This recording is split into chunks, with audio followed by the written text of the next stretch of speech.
Hello छात्रों, स्वागत है आपके अपनी यूट्यूब चैनल में। आज हम यूपी बोर्ड क्लास 10th के हिंदी के पेपर को सॉल्व करेंगे, जो कि आज बच्चे पेपर दे के आए हैं कि उसके जो प्रारंभिक जो क्वेश्चन थे वो आप कितने सही करके आए हो, या क्वेश्चन का करेक्ट आंसर क्या होगा, उनको आज हम देखेंगे। तो देखिए, मैं आपको बताना चाहता हूँ कि यहाँ पर आपका जो कोड दिया है हमारे पास, वो देखिए 801 HC है, जो कि 901 है हमारा। ठीक है, हिंदी 2024 में से रिलेटेड है। इसका जो पूर्णांक होगा, आप देख रहे हो, इसका पूर्णांक है 70 नंबर।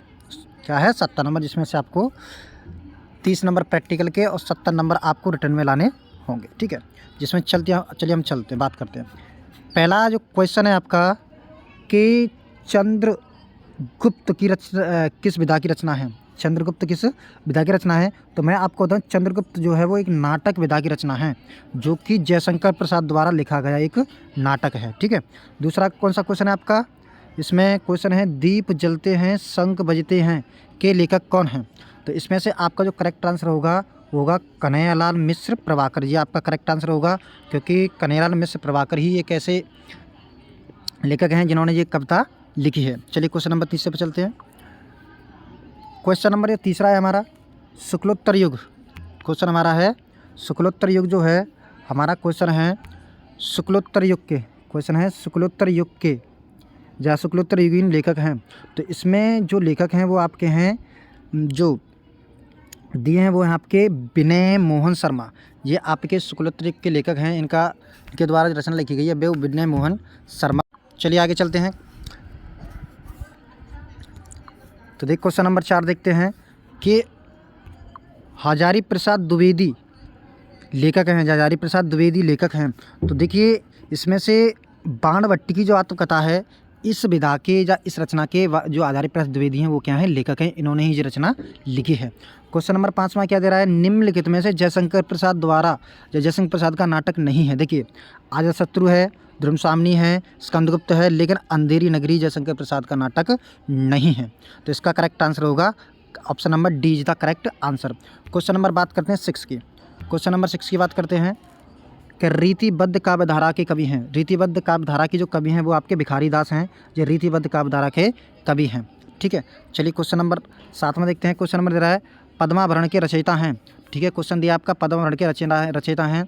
तो इसका जो करेक्ट आंसर होगा वो होगा पद्माकार। जो पद्माकार हैं, पद्माभरण के क्या हैं? रचयिता हैं। तो चलिए आगे चलते हैं। क्वेश्चन नंबर चलते हैं। क्वेश्चन नंबर आपका है 8। क्वेश्चन नंबर जो 8 है उसको देखते हैं।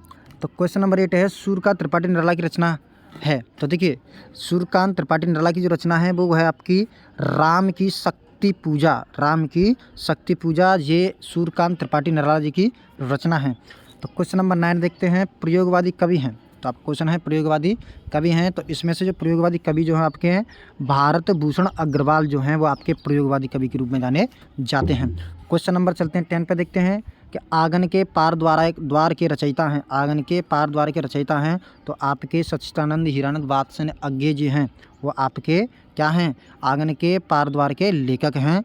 Option the C is the correct answer. चलिए आगे चलते हैं।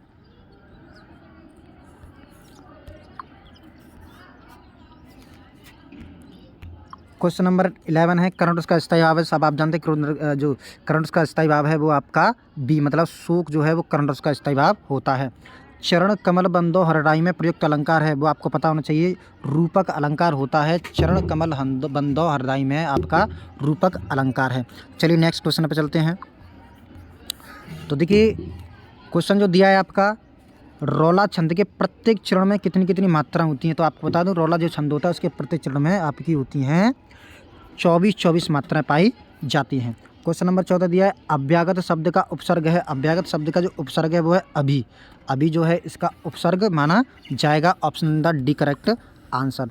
चलिए क्वेश्चन आपका दिया है, क्वेश्चन जो दिया है आपका,